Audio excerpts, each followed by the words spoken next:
Bonjour tout le monde, j'espère que vous allez très bien. Voilà, pour aujourd'hui, donc nous allons présenter une partie du chapitre 3 de la partie 2 du programme destinée aux élèves Sciences Éco ou encore SGC et qui va en fait de deuxième année baccalauréat et qui va en fait être une suite pour une introduction de la politique budgétaire qui a été déjà faite au préalable. Voilà, juste pour nous situer, on va commencer d'abord par faire un petit rappel assez bref des points qui ont été déjà traités avant d'enchaîner par la suite. D'accord? Très bien. Bon, ce que nous avons vu dans cette première partie, c'est d'abord on a défini la loi de finances, document prévisionnel des recettes et des dépenses. Voilà, on a parlé des types de loi de finances, initiale, rectificative ou encore de règlement. Nous avons vu que le budget d'État se compose de trois parties, un budget général, un budget des services d'État gérés de manière autonome et des comptes spéciaux du Trésor. Nous avons présenté notre budget comme un budget général comme étant l'ensemble des recettes ordinaires destinées en principe à financer des dépenses ordinaires et des dépenses d'investissement. Les dépenses ordinaires réparties entre dépenses de fonctionnement et en intérêts et commissions de la dette et les dépenses d'investissement.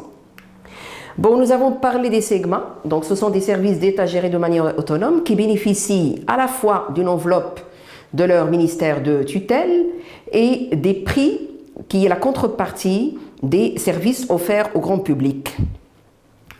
Pour les CST, donc toutes les opérations qui ne peuvent être incluses dans le budget général, soit parce qu'ils ont un caractère de répétition, soit parce qu'ils ont un caractère de spécialisation, soit parce que ces opérations expriment un lien de causalité entre la recette et la dépense, sont incluses dans les CST. Bon, maintenant pour le calcul des soldes, donc on a déjà vu qu'on peut calculer donc le solde pour chaque budget. Donc un solde se calcule par la différence entre recettes et dépenses. D'accord? Donc on a vu que le solde ordinaire qui permet de calculer l'épargne publique se calcule par la différence entre recettes ordinaires et dépenses ordinaires. Maintenant, je crois que c'est clair que les recettes ordinaires se composent des recettes fiscales et des recettes non fiscales, diminuer des dépenses de fonctionnement et de la dépense en intérêts et commissions. Voilà, ça t'atteint un solde qui peut être soit positif, ce qui signifie que l'État prévoit un excédent ordinaire qui est l'équivalent de son épargne, soit négatif, ce qui signifie que l'État prévoit un déficit ordinaire. Le solde du budget général, voilà, on va prendre toutes les recettes du budget général ordinaire, moins les dépenses ordinaires et les dépenses d'investissement pour calculer le solde. Positif, c'est un excédent, négatif, c'est un déficit. Au niveau du budget d'État qui englobe les trois budgets, général, les segments et les comptes spéciaux Trésor. Donc pour le calcul de ce solde, donc il suffit de calculer le total des soldes des trois budgets. Voilà, sinon le total des recettes des trois budgets moins le total des dépenses des trois budgets. Bon, maintenant pour évaluer encore le besoin de financement de l'État ou le besoin de financement du budget de l'État qu'on appelle le besoin brut, il faut intégrer la dépense d'amortissement qui jusque-là n'est pas encore intégrée dans les dépenses du budget général.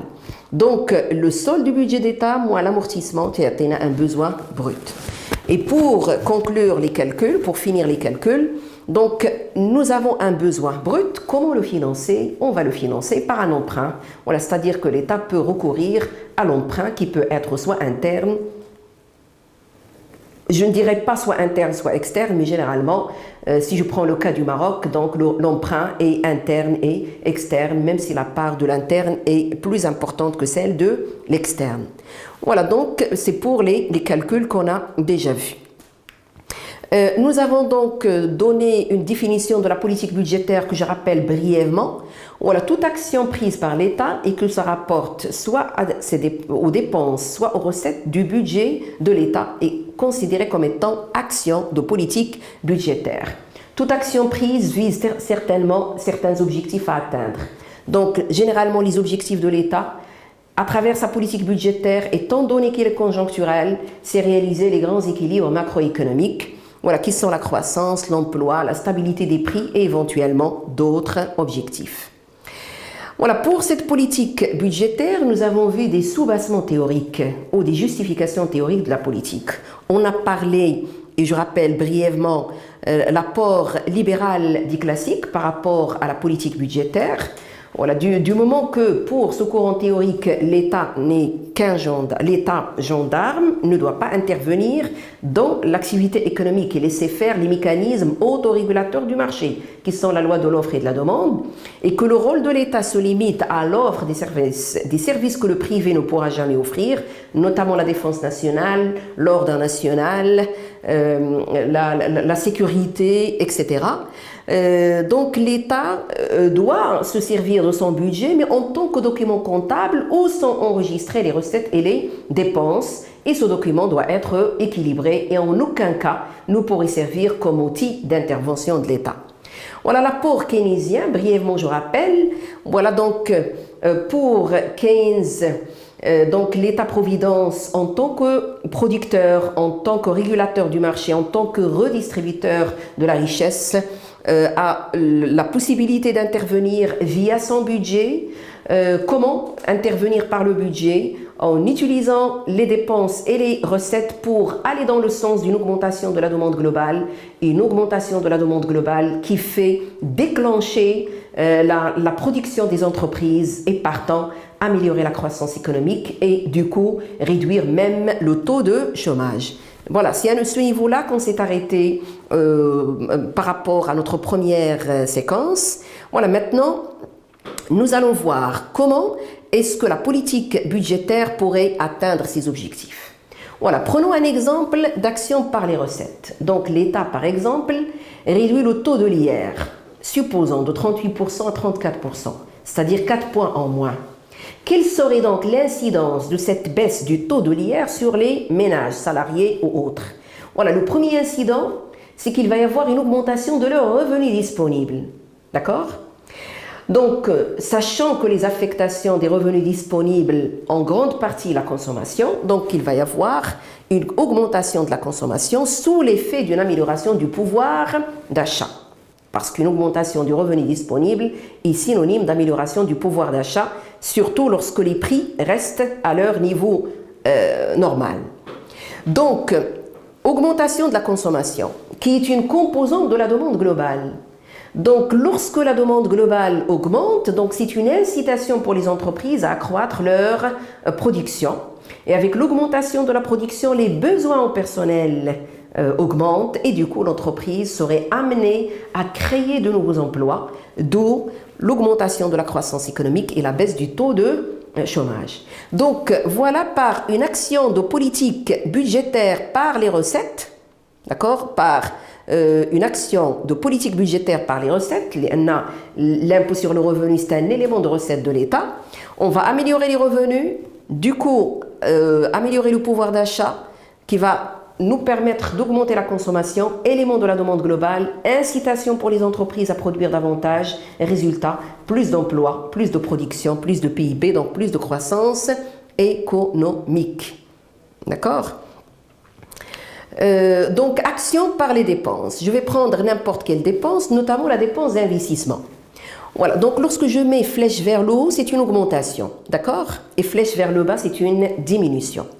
Voilà, donc l'État, par exemple, décide d'augmenter son investissement en infrastructure, des souterrains, des trams, TGV, n'importe. Voilà, donc automatiquement, ce nouveau investissement mené va nous permettre la création de nouveaux emplois.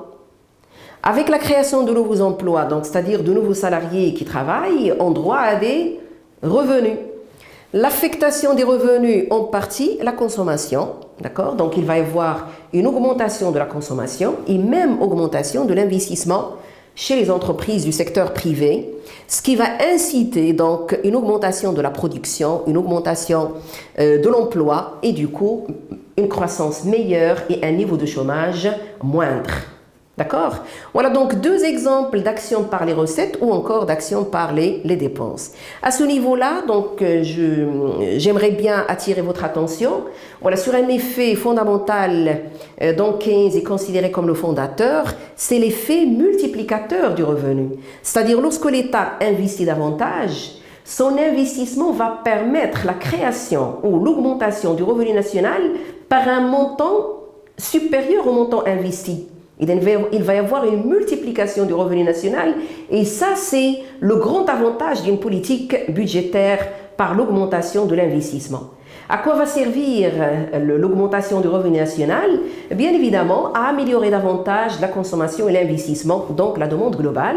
Et on sait que l'explication keynésienne par rapport au chômage ou par rapport à l'insuffisance de la production réside dans la demande. Donc, plus la demande globale est importante, et plus la production des entreprises est intéressante. Et à l'inverse, plus la demande sur le marché est faible et plus la production, le niveau d'investissement sont faibles et du coup l'emploi est faible et le chômage augmente.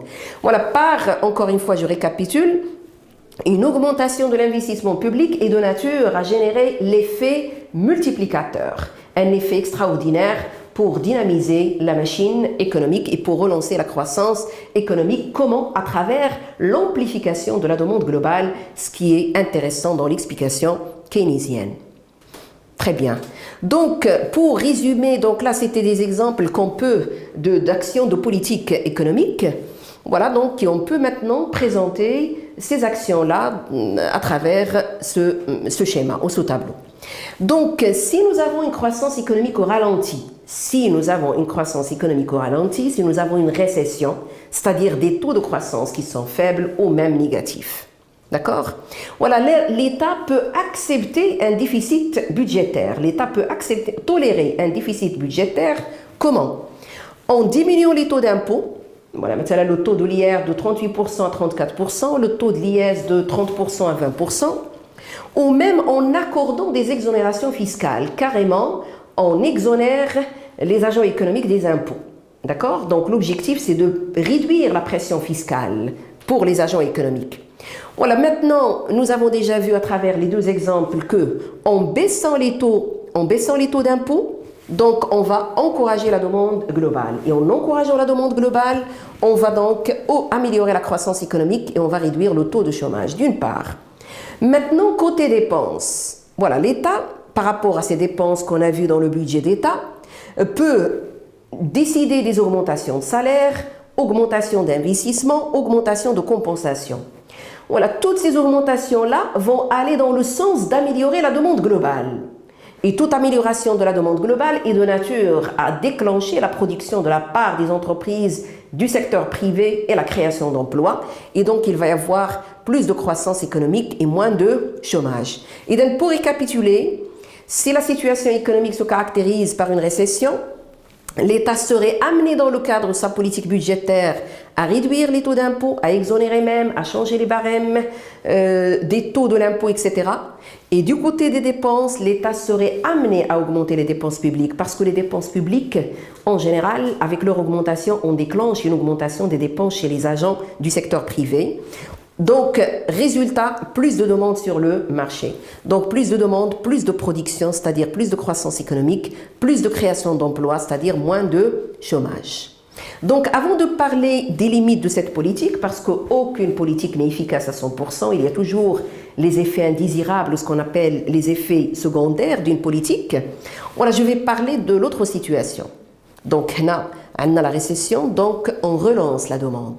Là, nous avons une situation de déficit budgétaire, c'est-à-dire que les dépenses de l'État sont largement supérieures par rapport aux recettes de l'État et que l'État a du mal à financer ses déficits et que ce déficit a généré un endettement très très grave pour l'État, ou même en cas d'inflation. Donc, soit que nous avons un déficit budgétaire élevé et donc l'objectif c'est de réduire le déficit budgétaire, soit que nous avons un taux d'inflation élevé et l'objectif serait de lutter contre l'inflation. Comment? On peut donc réduire le déficit budgétaire. Nous avons des dépenses qui dépassent largement les recettes. La solution pour l'État est de minimiser au maximum ses dépenses et de maximiser au maximum ses recettes. Comment maximiser les recettes? il suffit d'augmenter les taux d'impôt, donc on va augmenter la pression fiscale, et on va réduire au maximum les dépenses de l'État. L'État va investir moins, l'État va geler les salaires, l'État va accorder moins de subventions, donc l'État va dépenser de moins en moins. D'accord?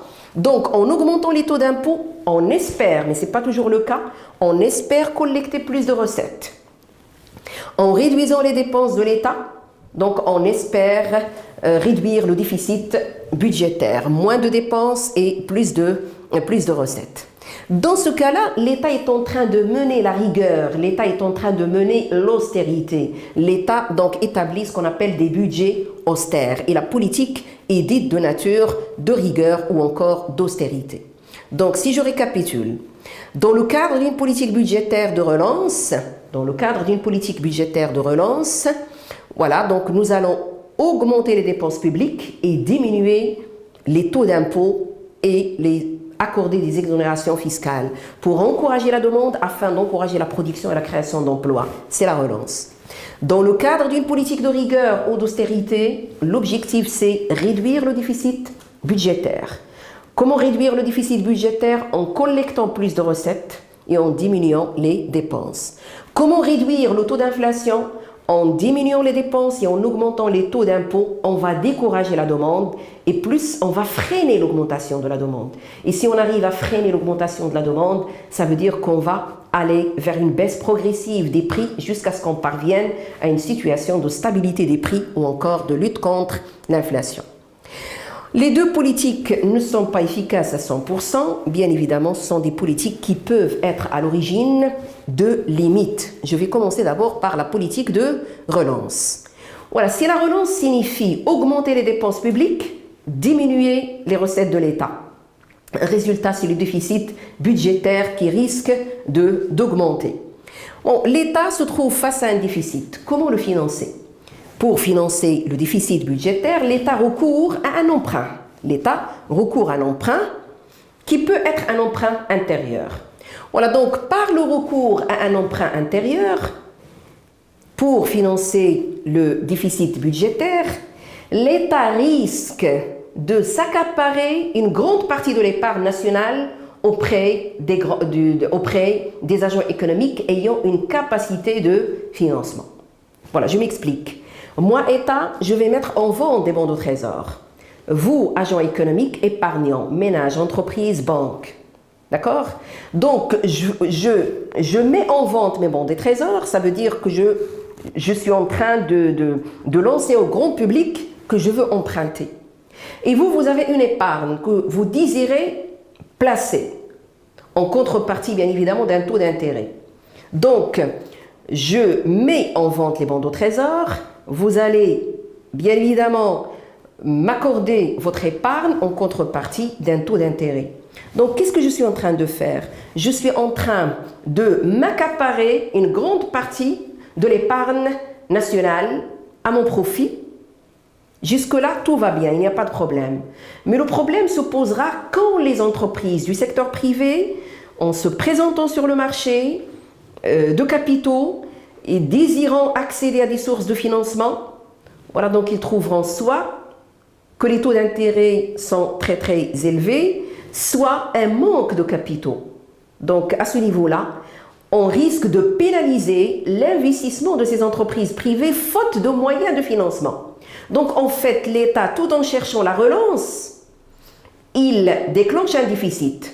En désirant financer le déficit, il s'accapare la majorité de l'épargne nationale. Et à ce niveau-là, il pénalise l'investissement dans le secteur privé et il écarte les entreprises du secteur privé de l'activité économique. Il évince les entreprises du secteur privé de l'activité économique et on parle de l'effet d'éviction. Donc, pour résumer, un effet d'éviction, c'est quand une grande part de l'épargne nationale s'oriente vers l'État pour financer son déficit budgétaire, ce qui pénalise l'investissement privé faute de moyens financiers.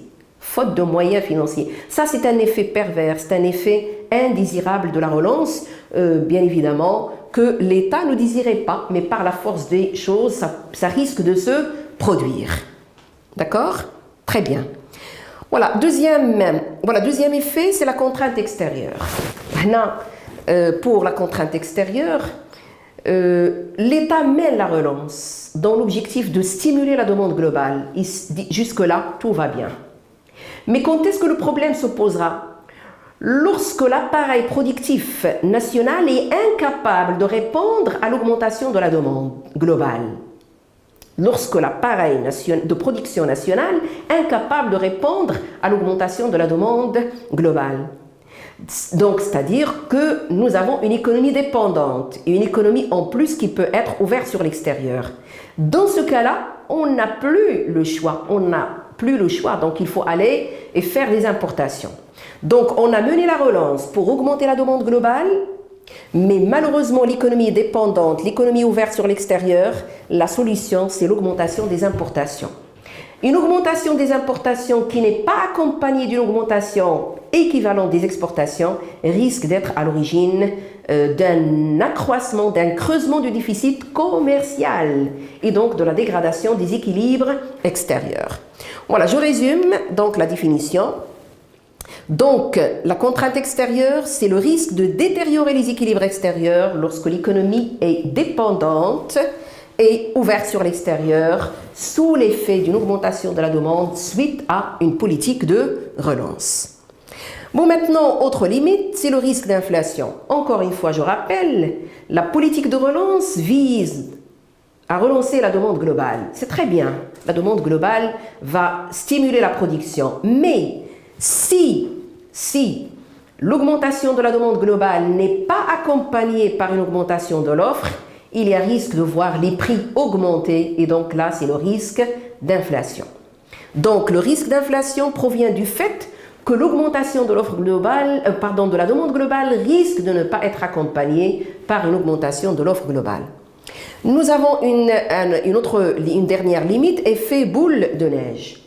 Voilà, sous l'effet des déficits budgétaires répétitifs liés à des politiques de relance, entre parenthèses, pour relancer la croissance économique et lutter contre le chômage, voilà, on risque donc de faire un recours permanent à l'endettement, intérieur ou même extérieur. Donc un endettement extérieur qui va être générateur d'intérêts, qui vont gonfler les dépenses de l'État et qui vont aggraver davantage les déficits et l'État serait amené à faire un nouveau endettement.